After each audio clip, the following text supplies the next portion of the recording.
에펠탑의 나라 프랑스. 낭만이 가득한 그 나라의 국토 3분의 1이 텅 비어 있다면 믿으시겠어요? 지금 이 순간 프랑스 한복판에는 한국 전체 면적만한 땅이 거의 사막처럼 비어 있습니다. 사람이 살지 않는 거대한 공간이 마치 누군가 지우개로 지운 것처럼 텅텅 비어 있어요. 얼마나 비어 있냐고요?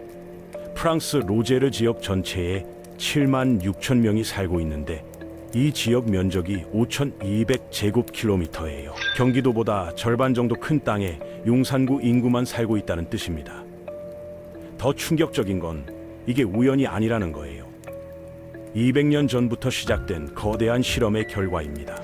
오늘은 낭만의 나라 프랑스가 서서히 무너지고 있는 이유에 대해 이야기해 보겠습니다. 1800년 나폴레옹 시대, 프랑스는 유럽 최강의 인구 대국이었어요. 유럽 전체 인구의 4분의 1이 프랑스인이었거든요. 그런데 뭔가 잘못되기 시작했습니다. 다른 유럽 국가들이 산업혁명으로 인구 폭발을 경험할 때 프랑스만 홀로 반대 방향으로 갔어요. 출산율이 급락하기 시작한 거죠. 그것도 다른 나라보다 무려 100년이나 일찍. 프랑스 혁명이 가톨릭 교회의 힘을 약화시켰고 나폴레옹 민법이 상속 제도를 바꿨어요. 재산을 자녀들에게 균등하게 나눠줘야 하니까 부모들이 의도적으로 아이를 적게 낳기 시작했습니다. 하지만 진짜 재앙은 전쟁이었어요. 1792년부터 1815년까지 23년간 계속된 전쟁에서 프랑스는 200만 명을 잃었습니다. 20, 30대 젊은 남성들, 미래의 아버지가 될 사람들이 전쟁터에서 사라진 거죠. 그 결과 프랑스는 19세기 내내 죽음이 출생을 앞서는 기괴한 상황을 겪었어요. 태어나는 사람보다 죽는 사람이 더 많은 해가 계속 반복됐습니다. 1차 대전은 더 참혹했어요. 130명이 죽었는데 전체 성인 남성의 10%가 단 4년 만에 증발했습니다. 베르댕 전투에서만 70만 명이 사상됐어요. 하지만 여기서 끝이 아니었습니다. 전쟁보다 더 파괴적인 일이 동시에 일어나고 있었거든요. 바로 대탈출이었어요. 시골 사람들이 대거 도시로 몰려가기 시작한 겁니다. 1900년 프랑스 인구의 40%이가 농촌에 살았는데 1985년에는 고작 8%만 남았어요. 85년 만에 농촌 인구가 5분의 1로 줄어든 거죠. 그런데 여기서 정말 이상한 현상이 나타났습니다. 사람들이 떠나간 곳이 무작위가 아니었어요. 마치 거대한 직선자로 그은 것처럼 정확히 한 지역만 텅 비기 시작했습니다. 르아브르에서 마르세유까지, 영국 해협에서 지중해까지 1000키문에 달하는 거대한 대각선이 프랑스를 관통하면서 그 안쪽이 점점 사막화되기 시작했어요. 이게 바로 공허한 대각선의 탄생이었습니다. 파리는 계속 커졌어요. 17세기부터 수십만 명의 농민들이 더 나은 기회를 찾아 파리로 몰려들었거든요. 20세기 초 파리 대도시권에는 프랑스 인구의 5분의 1이 몰려 살게 됐습니다. 리옹, 마르세유, 릴 같은 다른 대도시들도 마찬가지였어요. 사람들이 해안가와 대도시 주변으로만 몰려들면서 내륙 지역은 점점 텅 비어갔습니다. 그런데 모든 내륙이 다 비어간 건 아니었어요. 프랑스 알프스 산맥 지역은 관광산업 덕분에 그럭저럭 버텼고 와인 산지들도 나름 살아남았거든요. 하지만 한 지역만큼은 정말 완전히 버려졌습니다. 바로 벨기에 국경에서 스페인 국경까지 이어지는 거대한 대각선 지역이었어요. 이 지역들은 바다와 멀리 떨어져 있었고 대부분 농업 지역이었습니다. 농업이 기계화되면서 일자리가 사라졌고 젊은이들은 하나둘 떠나갔어요. 인구가 줄어들수록 상점들이 문을 닫고 학교가 폐교되고 병원이 사라졌습니다. 그럴수록 더 많은 사람들이 떠났어요. 악순환의 시작이었죠. 40년 전 프랑스 농업에 종사하는 사람이 160만 명이었는데 지금은 40만 명입니다. 4분의 1로 줄어든 거예요. 일자리가 없으니 사람도 떠날 수밖에 없었습니다. 결국 벨라루스만한 크기의 땅이 거의 텅 비게 됐어요. 평방킬로미터당 30명만 살고 있는 미국 웨스트 버지니아주와 비슷한 인구 밀도가 된 겁니다. 이게 얼마나 이상한 일인지 아시겠어요? 프랑스 전체 평균 인구 밀도는 120명인데 이 지역만 30명이에요. 독일은 232명, 영국은 270명인 것과 비교하면 정말 황당한 숫자죠. 하지만 이 공허한 대각선의 비밀은 여기서 끝이 아닙니다. 더 놀라운 사실들이 숨어 있거든요. 지금부터 여러분께 프랑스에서 일어나고 있는 가장 기괴한 현실을 보여드리겠습니다. 구글 어스를 켜고 프랑스 로제르 지역을 검색해 보세요. 뭔가 이상한 걸 발견하실 거예요. 건물이 거의 없어요. 도로는 있는데 집이 없고 마을 표시는 있는데 사람이 안 보입니다. 마치 좀비 아포칼립스 영화를 보는 것 같아요. 그런데 이게 현실이거든요. 2024년 현재 진행형으로 일어나고 있는 일입니다. 로제르 지역에 가면 정말 소름 끼치는 장면을 볼 수 있어요. 어제까지 영업이라고 쓰인 상점들, 텅 빈 학교 건물들, 폐쇄된 우체국들이 즐비합니다. 그런데 가장 무서운 건 이런 풍경이 수백 킬로미터에 걸쳐 계속 이어진다는 거예요. 하나의 마을이 망한 게 아니라 지역 전체가 서서히 죽어가고 있는 겁니다. 계랑마을의 이야기를 들어보세요. 1950년에 1200명이 살았던 이 마을에 지금은 고작 280명만 남아있어요. 마을 초등학교는 15년 전에 문을 닫았고 마지막 식료품점도 3년 전에 사라졌습니다. 가장 가까운 슈퍼마켓까지 차로 45분을 가야 해요. 병원 1시간 반 거리에 있습니다. 더 충격적인 건 나이 분포예요. 계랑마을 주민 280명 중 65세 이상이 40%를 넘어요. 반면 18세 이하는 8%밖에 안 됩니다. 완전히 뒤바뀐 인구 피라미드죠. 이 마을에서 태어나는 아이는 연간 1대씩 2명뿐이고 죽는 사람은 연간 80명이에요. 간단한 계산으로도 이 마을은 20년 안에 사라질 겁니다. 그런데 계랑만의 문제가 아니에요. 크레즈 지역 전체가 똑같은 상황입니다. 이 지역은 프랑스에서 가장 빠르게 인구가 줄어드는 곳이에요. 1968년 14만 명이 살았는데 지금은 11만 8천 명입니다. 50년 넘게 계속 줄어들고 있어요. 더 무서운 건 줄어드는 속도가 점점 빨라지고 있다는 겁니다. 아베롱 지역도 마찬가지예요. 여기 있는 라기올이라는 마을은 한때 나이프 제조업으로 유명했어요. 전 세계 요리사들이 탐내는 라기올 나이프의 본고장이죠. 하지만 지금 이 마을에는 850명밖에 안 살아요. 1900년에는 2500명이 살았는데 말이죠. 라기올의 나이프 공장들은 대부분 문을 닫았어요. 젊은 장인들이 파리나 리옹으로 떠나면서 수백 년 전통의 기술이 사라져가고 있습니다. 남아있는 몇 개 공장도 중국산 모조품 때문에 고전하고 있어요. 마을의 자존심이었던 전통 산업마저 무너지고 있는 겁니다. 오트 루아르 지역은 더 심각해요. 이 지역의 상징인 르피 대성당 주변 마을들을 가보면 정말 공포 영화 세트장 같아요. 셔터가 내려진 상점들, 깨진 유리창, 잡초가 자란 정원들. 중세시대부터 순례자들로 북적였던 이 지역이 지금은 유령 마을이 되어버렸어요. 가장 기괴한 건 집값입니다. 르피에서 30분 거리에 있는 작은 마을에서는 3층짜리 석조주택을 2만 유로, 우리 돈으로 2,700만 원에 살 수 있어요. 서울 전세금보다 싸게 집을 살 수 있다는 얘기죠. 그런데도 사는 사람이 없어요. 왜? 일자리가 없고 병원이 없고 학교가 없고 상점이 없으니까요. 이런 상황은 론 알프 일부, 부르고뉴 남부, 샹파뉴 아르덴 등 공허한 대각선을 따라 계속 반복됩니다. 수백 개의 마을들이 동시에 같은 운명을 맞고 있어요. 이건 단순한 지방 쇠퇴가 아니라 국토의 3분의 2일이 체계적으로 버려지고 있는 거대한 실험인 겁니다. 그런데 정말 무서운 건 이제부터예요. 이 지역들의 몰락에는 우리가 생각지도 못한 숨겨진 원인들이 있거든요. 단순히 사람들이 도시를 좋아해서 떠난 게 아니에요. 훨씬 더 복잡하고 음모론 같은 이야기가 숨어 있습니다. 프랑스 정부는 왜 이 지역들을 포기했을까요? 정말 방법이 없었던 걸까요? 아니면 의도적으로 방치한 걸까요? 다음 이야기는 더욱 충격적일 거예요. 지금부터 들려드릴 이야기는 정말 믿기 어려울 겁니다. 프랑스 공허한 대각선이 생긴 진짜 이유는 우연이 아니에요. 이건 지리학, 경제학, 그리고 정치학이 만들어낸 완벽한 폭풍이었거든요. 먼저 지도를 자세히 보면 이상한 걸 발견할 수 있어요. 공허한 대각선이 정확히 바다에서 가장 멀리 떨어진 지역들을 관통하고 있다는 겁니다. 전 세계 인구의 40%가 해안선에서 100km 이내에 살고 있어요.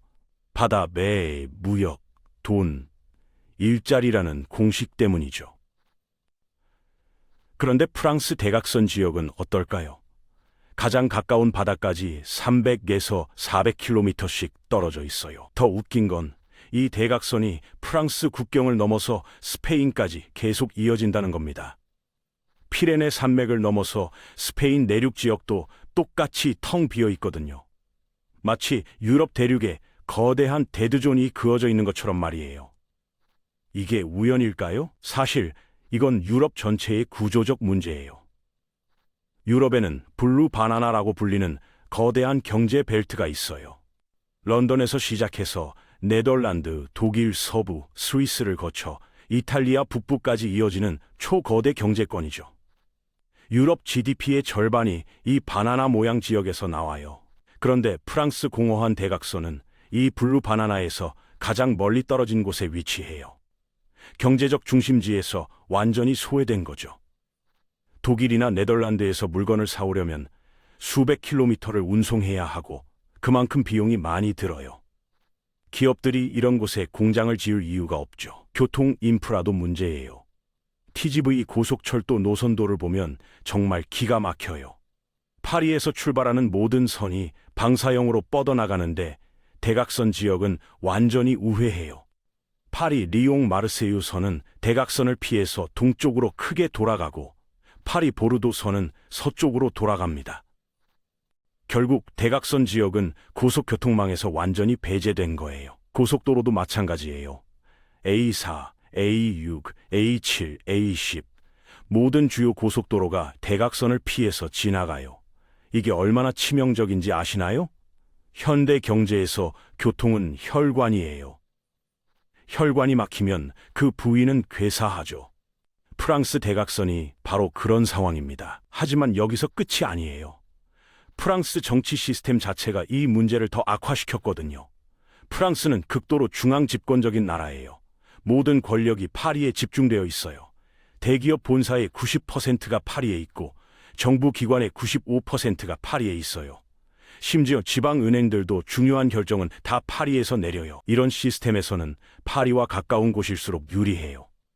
정치적 영향력도 크고 정부 지원도 더 많이 받을 수 있거든요. 반면 파리에서 멀리 떨어진 대각선 지역은 정치적으로도 소외되기 시작했어요.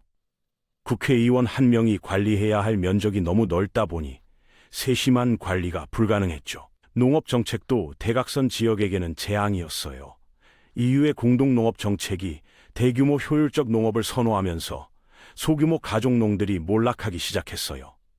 대각선 지역은 대부분 소규모 농업 지역이었는데 독일이나 네덜란드의 대규모 농업과 경쟁이 안 됐거든요. 게다가 기후변화까지 겹쳤어요. 대각선 지역은 대부분 대륙성 기후라서 겨울이 춥고 여름이 더워요. 관광업을 하기에는 지중해나 대서양 연안보다 불리하죠. 농업을 하기에는 북부 평원 지역보다 조건이 나빠요. 그야말로 사면초가였습니다. 인구 구조도 악순환을 만들었어요. 젊은이들이 떠나면서 출산율이 급락했고 고령화가 가속화됐어요. 고령자들은 소비를 적게 하고 혁신도 적게 해요. 그러면 경제가 더 위축되고 또 많은 젊은이들이 떠나죠. 완벽한 데스 스파이럴입니다. 심지어 디지털 격차까지 생겼어요. 인터넷 인프라 투자도 인구 밀도가 높은 곳부터 이루어지다 보니 대각선 지역은 브로드밴드 보급이 늦어졌어요.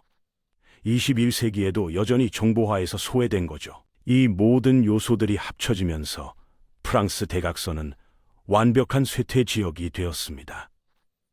지리적으로 분리하고 교통에서 소외되고 정치적으로 무시당하고 경제적으로 경쟁력이 없어진 거죠. 그런데 정말 소름 끼치는 건 이런 현상이 프랑스만의 문제가 아니라는 겁니다.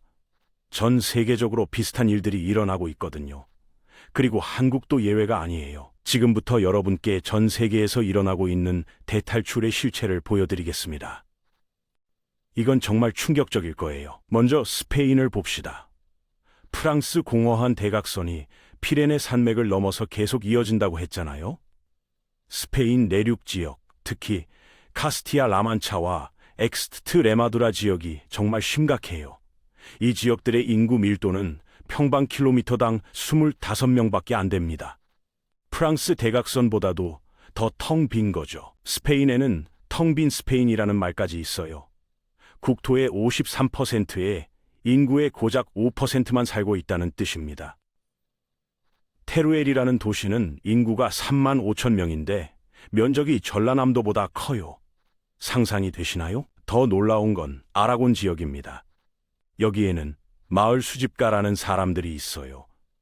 버려진 마을 전체를 1유로에 사서 복원하려는 사람들이죠. 아라곤에는 현재 3천여 개의 버려진 마을이 있다고 해요. 3,000개요. 한국 전체 읍면동이 3,500개 정도인데 그와 맞먹는 숫자의 마을이 완전히 버려진 거예요. 이탈리아는 더 심각합니다.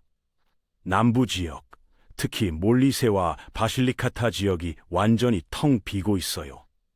몰리세는 농담으로 존재하지 않는 주라고 불릴 정도예요.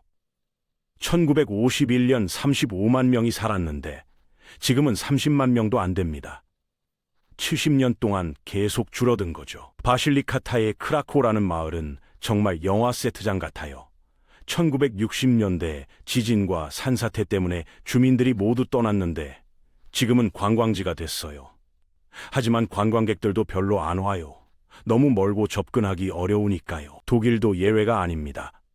동독 지역, 특히 메클렌부르크, 포어포메른과 잘센 아날트주가 심각해요.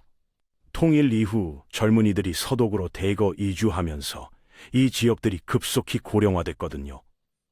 어떤 마을들은 주민 평균 연령이 60세를 넘어요. 하르츠 산맥 지역의 작은 마을들은 정말 을씨년스러워요. 동독 시절 탄광 지역이었는데 통일 후 탄광이 모두 폐쇄되면서 일자리가 사라졌어요. 젊은이들은 베를린이나 함부르크로 떠나고 노인들만 남은 거죠. 일본의 한계 마을 이야기는 더 유명하죠. 65세 이상 인구가 50%를 넘는 마을을 한겔 마을이라고 하는데 일본에는 이런 마을이 무려 1만 5천 개가 넘어요. 전체 마을의 28%가 한계 마을인 거예요. 시마네현의 어떤 마을은 주민이 13명밖에 없는데 그중 10명이 70세 이상이에요. 학교도 폐교됐고 상점도 없고 버스도 하루에 2번밖에 안 와요. 그런데 이런 마을이 수천 개씩 있다는 겁니다. 하지만 가장 충격적인 건 한국이에요. 우리나라의 지방 소멸 속도는 세계에서 손꼽힐 정도로 빨라요. 2018년 한국고용정보원 분석에 따르면 전국 228개 시군구 중 84개 지역이 소멸 위험 단계라고 해요. 전체의 39%죠. 경상북도 의성구는 정말 심각해요. 2020년 인구가 5만 4천 명인데 2040년에는 3만 명대로 떨어질 거라고 예측돼요. 20년 만에 인구가 절반 가까이 줄어드는 거죠. 의성군의 65세 이상 인구 비율은 이미 37%를 넘어섰어요. 전라남도 고흥군은 더 심각해요. 젊은 여성 인구가 전체의 6%밖에 안 됩니다. 아이를 낳을 수 있는 여성이 거의 없다는 뜻이에요. 이런 곳에서는 출생률이 0에 가까워져요. 강원도 정선군의 어떤 면은 주민이 700명인데 그중 500명이 65세 이상이에요. 초등학교는 이미 폐교됐고 중학교도 학생이 12명밖에 없어요. 이 학교도 곧 문을 닫을 예정이에요. 충청남도 청양군은 인구가 3만 명도 안 되는데 면적이 479제곱킬로미터예요. 서울보다 조금 작은 땅에 서울 인구의 300분의 1이 사는 거죠. 인구 밀도가 평방킬로미터당 62명이에요. 프랑스 대각선보다는 높지만 서울과 비교하면 정말 텅 빈 거예요. 그런데 여기서 정말 무서운 사실을 발견했어요. 이 모든 나라들의 텅 빈 지역들이 놀라도록 비슷한 특징을 가지고 있다는 겁니다. 첫째, 모두 내륙 지역이에요. 바다에서 멀리 떨어진 곳들이죠. 둘째, 대부분 산간 지역이거나 농업 지역이에요. 공업이 발달하지 못한 곳들입니다. 셋째, 대도시에서 멀리 떨어져 있어요. 교통이 불편하고 접근성이 떨어지는 곳들이죠. 넷째, 모두 고령화가 심각해요. 젊은이들이 먼저 떠나고 노인들만 남은 거예요. 다섯째, 전통 산업이 몰락한 곳들이에요.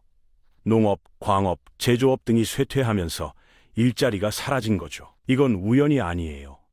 전 세계적으로 똑같은 메커니즘이 작동하고 있다는 뜻입니다. 세계화와 도시화, 그리고 기술 발전이 만들어낸 거대한 변화의 물결이 전 지구를 휩쓸고 있는 거예요. 그 물결에서 살아남을 수 있는 지역과 그렇지 못한 지역이 극명하게 갈리고 있습니다. 살아남는 지역의 특징은 명확해요. 대도시이거나 해안가이거나 교통허브이거나 특별한 자원이나 관광지가 있는 곳들이에요. 반면 몰락하는 지역들은 모두 비슷해요. 내륙의 농업지역이고 교통이 불편하고 특별한 매력이 없고 젊은이들이 떠나는 곳들입니다. 결국 전 세계가 두 개의 세상으로 나뉘고 있는 거예요.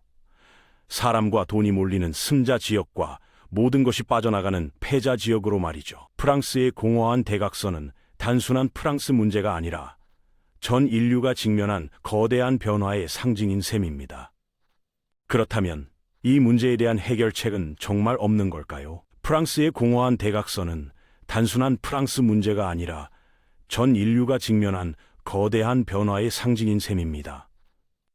그렇다면 이 문제에 대한 해결책은 정말 없는 걸까요? 놀랍게도 해결책을 찾으려는 시도들이 세계 곳곳에서 일어나고 있어요. 그런데 그 결과는 정말 예상 밖이었습니다. 프랑스 정부는 수십 년째 이 문제와 씨름하고 있어요.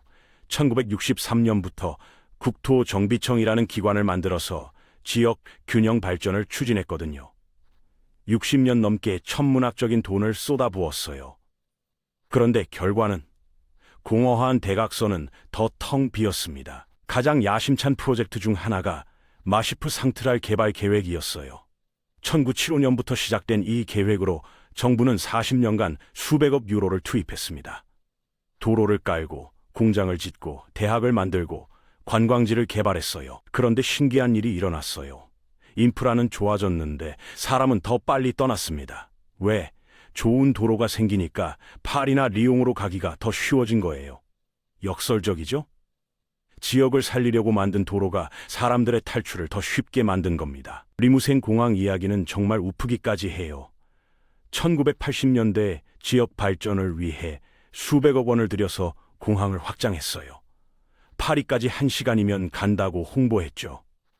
결과는 젊은이들이 파리로 더 쉽게 떠나게 됐어요. 지금 리무생 공항은 하루 항공편이 2~3편밖에 없어요. 더 기가 막힌 건 원격 근무 마을 프로젝트예요. 코로나19 이후 원격 근무가 확산되면서 프랑스 정부는 이제 기회다라고 생각했어요. 시골에서도 인터넷만 있으면 일할 수 있다고 생각한 거죠. 2021년부터 1000개 디지털 마을 프로젝트를 시작했어요. 농촌 지역에 초고속 인터넷을 깔고 코워킹 스페이스를 만들고 원격 근무 인센티브를 줬습니다. 진짜 야심찬 계획이었어요. 3년 후 결과는 1000개 마을 중 성공한 곳이 고작 50곳밖에 안 됐어요. 나머지 950곳은 실패했습니다. 왜일까요? 문제는 인터넷만으로는 안 된다는 거였어요. 원격 근무를 하는 30대 부부가 시골로 이사를 왔다고 해봅시다. 처음 일에 시 2년은 괜찮아요. 공기 좋고 집값 싸고 여유롭고. 그런데 아이가 태어나면 소아과가 없어요. 아이가 커서 학교에 가야 하면 동급생이 3명밖에 없어요. 남편이 갑자기 회사에 나가야 하면 파리까지 3시간 걸려요. 부인이 아프면 병원까지 1시간 반이에요. 문화생활을 하고 싶으면 영화관이 없어요. 마트에서 장을 보려면 차로 40분 가야 해요. 결국 이 애씨 3년 후에는 다시 도시로 돌아가는 거예요. 디지털 유목민이라고 해서 잠깐 머무르다 가는 사람들만 늘었지 정착하는 사람들은 별로 없었어요. 그럼 다른 나라들은 어떨까요? 독일은 동등한 생활 여건 정책을 펼쳤어요. 동서독 통일 후 동독 지역 발전을 위해 30간 2조 유로, 우리 돈으로 2,700조 원을 투입했습니다. 인류 역사상 최대 규모의 지역 개발 사업이었어요. 결과는 베를린이나 드레스덴 같은 대도시는 살아났지만 시골 지역은 여전히 텅 비어 있어요. 오히려 더 심해졌다는 분석도 있어요. 왜냐하면 좋은 인프라가 생기니까 대도시로 이동이 더 쉬워졌거든요. 일본은 더 극단적인 방법을 썼어요. 지방 창생 정책으로 젊은 부부가 시골로 이주하면 집도 주고 일자리도 주고 아이 낳으면 보너스까지 줬어요. 심지어 어떤 지역은 이주하면 1,000만 원까지 줬거든요. 효과가 있었을까요? 단기적으로는 있었어요. 2015-2020년 사이에 실제로 몇십만 명이 시골로 이주했습니다. 일본 정부는 성공했다고 발표했어요. 하지만 5년 후 추적 조사를 해보니 충격적인 결과가 나왔어요. 이주한 사람들의 60%가 다시 도시로 돌아갔더라고요. 특히 아이가 있는 가정일수록 더 빨리 돌아갔어요. 가장 큰 이유는 교육이었어요. 아무리 돈을 줘도 내 아이가 제대로 된 교육을 받을 수 없다면 부모들은 견디지 못하는 거예요. 한국의 시도들도 비슷해요. 귀농귀촌 정책으로 매년 수만 명이 농촌으로 이주하지만 5년 정착률이 60% 정도밖에 안 돼요. 생각보다 낮죠? 그런데 정말 놀라운 사례들도 있어요. 포르투갈의 작은 마을 몬산토는 기적을 일으켰어요. 1960년대에는 인구가 200명까지 떨어졌는데 지금은 800명이 살아요. 어떻게 했을까요? 비결은 스토리텔링이었어요. 몬산토는 포르투갈에서 가장 포르투갈다운 마을이라는 브랜드를 만들었어요. 중세시대 모습을 그대로 보존하고 전통 축제를 부활시키고 관광객들에게 진짜 포르투갈을 체험할 수 있게 했어요. 그 결과 관광객이 몰려들었고 관광업에 종사할 젊은이들이 돌아왔어요. 레스토랑, 펜션, 기념품점들이 생겨나면서 경제가 살아났습니다. 지금은 스페인과 프랑스에서도 몬산토를 벤치마킹하려고 와요. 프랑스에서도 성공 사례가 있어요. 아베롱 지역의 로크포르 치즈 마을이에요. 이 마을은 치즈 하나로 살아남았어요. 로크포르 치즈는 이 마을에서만 만들 수 있거든요. 법으로 정해져 있어요. 마을 사람들은 치즈 제조 기술을 대대로 전수하면서 전 세계 최고급 치즈라는 브랜드를 만들었어요. 지금 로크포르 치즈는 킬로그램당 10만 원이 넘어요. 마을 인구는 700명밖에 안 되지만 1인당 소득은 파리 못지 않아요. 이탈리아 토스카나의 몬탈치노도 마찬가지예요. 브루넬로 와인 하나로 세계적인 마을이 됐어요. 인구는 5천 명이지만 전 세계 와인 애호가들이 순례하듯 찾아오는 곳이죠. 스페인 바스크 지역의 빌바오는 더 극적이에요. 1980년대까지는 쇠락한 공업 도시였는데 구겐하임 미술관 하나 지었더니 완전히 달라졌어요. 지금은 스페인 북부 최대의 관광 도시가 됐습니다. 공통점이 보이시나요? 성공한 곳들은 모두 특별한 무언가가 있어요. 독특한 역사, 특산품, 예술품, 자연 경관.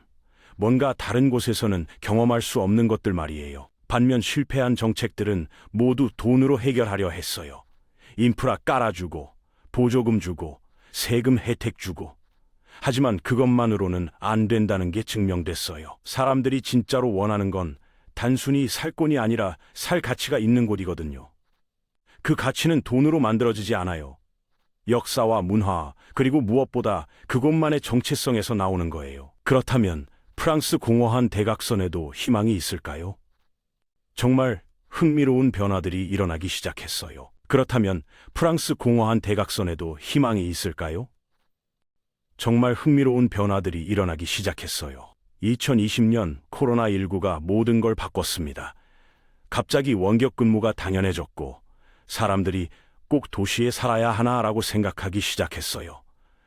그런데 이번에는 정부 주도가 아니라 개인들이 스스로 움직이기 시작했습니다. 가장 놀라운 변화는 디지털 유목민 현상이에요. IT 업계 종사자, 디자이너, 작가들이 공허한 대각선으로 몰려들기 시작한 거예요. 파리 월세의 10분의 1 가격으로 넓은 집에 살면서 일할 수 있으니까요. 크레주 지역의 라 수테랭 마을이 대표적이에요. 2019년까지만 해도 인구가 계속 줄어들던 이 마을에 2020년부터 갑자기 3, 40대가 이주해 오기 시작했어요.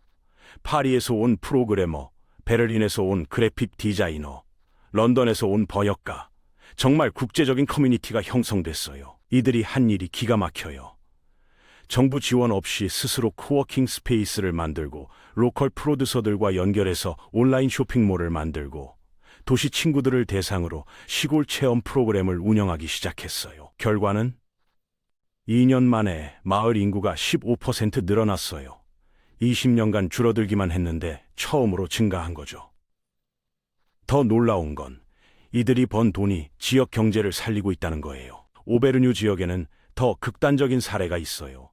네오 루럴 운동이라고 불리는 현상인데 도시 젊은이들이 의도적으로 농촌으로 이주해서 자급자족 생활을 하는 거예요. 이들은 기존 농민들과는 완전히 달라요. 유기농 채소를 기르되 온라인으로 직접 판매하고 전통 기술을 배워서 수제품을 만들어 애쉬 같은 플랫폼에서 팔아요. SNS를 활용해서 자신들의 일상을 브랜딩하고 도시 사람들을 대상으로 진짜 시골 생활 콘텐츠를 만들어 돈을 벌어요. 리무생 근처의 생위리에 마을에는 26세 젊은 여성이 혼자 와서 염소 농장을 시작했어요. 할머니로부터 전통 치즈 제조법을 배우고 인스타그램으로 홍보하고 파리의 고급 레스토랑에 직접 공급하고 있어요. 연간 매출이 15만 유로, 우리 돈으로 2억 원이 넘어요. 이런 변화의 핵심은 연결성이에요. 예전에는 시골에 살면 세상과 단절됐지만 지금은 인터넷만 있으면 전 세계와 연결돼요. 물리적 거리는 더 이상 장벽이 아닌 거죠. 또 다른 놀라운 변화는 기후 난민 현상이에요.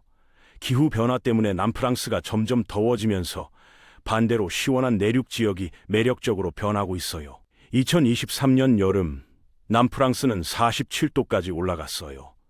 반면 마시프 상트랄 지역은 30도를 넘지 않았죠.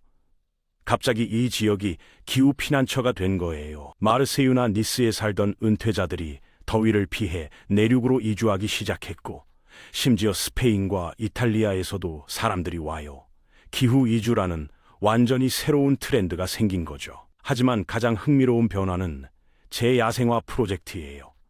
사람이 떠난 땅을 자연으로 돌려주자는 움직임이에요. 론 지역의 광대한 농지가 버려지자 환경단체들이 나서서 늑대와 곰을 다시 들여오기 시작했어요.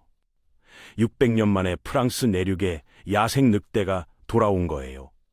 생태계가 복원되면서 에코투어리즘이 새로운 산업이 되고 있어요. 실제로 늑대 관찰 투어는 예약이 6개월씩 밀려 있어요.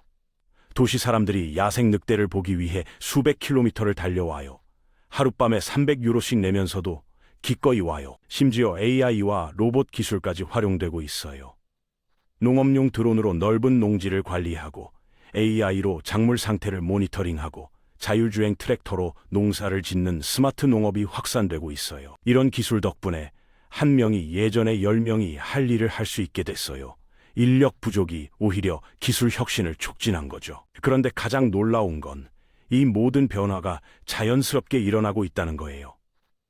정부 지원이나 거대한 계획 없이 개인들의 선택이 모여서 거대한 흐름을 만들고 있어요. 물론 모든 지역이 살아나는 건 아니에요. 여전히 많은 마을들이 사라져가고 있어요. 하지만 이제는 선택적 부활이 일어나고 있어요. 특별한 매력이나 잠재력이 있는 곳들이 새로운 방식으로 되살아나고 있는 거죠. 전문가들은 향후 20년간 프랑스 공허한 대각선이 완전히 달라질 거라고 예측해요. 일부 지역은 완전히 자연으로 돌아가고, 일부는 기후 피난처가 되고, 일부는 디지털 유목민의 천국이 되고, 일부는 에코투어리즘의 중심지가 될 거라고요. 결국 공허한 대각선은 더 이상 공허하지 않게 될 수도 있어요. 다만 예전과는 완전히 다른 모습이 될 거예요. 한국도 마찬가지예요.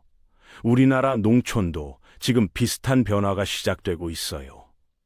제주도로 이주하는 젊은이들, 강원도에서 펜션을 운영하는 사람들, 전남에서 유기농 농사를 짓는 도시 출신들, 모두 프랑스와 비슷한 패턴이에요. 중요한 건 이런 변화가 강요가 아니라 선택에서 나온다는 거예요. 사람들이 진짜로 원하는 삶의 방식을 찾아가는 과정에서 자연스럽게 일어나는 변화들이에요. 프랑스 공허한 대각선의 이야기는 결국 우리 모두의 이야기인지도 모르겠어요. 급변하는 세상에서 어떻게 살아갈 것인가? 도시와 농촌이 어떻게 공존할 것인가? 기술과 자연이 어떻게 조화를 이룰 것인가에 대한 거대한 실험 말이에요. 200년 전 나폴레옹의 프랑스에서 시작된 이 실험이 어떤 결말을 맞을지 정말 흥미진진하지 않나요? 어쩌면 우리가 지금 목격하고 있는 건 인류 역사상 가장 거대한 사회적 변화의 한 장면일지도 모르겠어요. 그리고 그 변화의 중심에 우리 모두가 서 있는 거죠.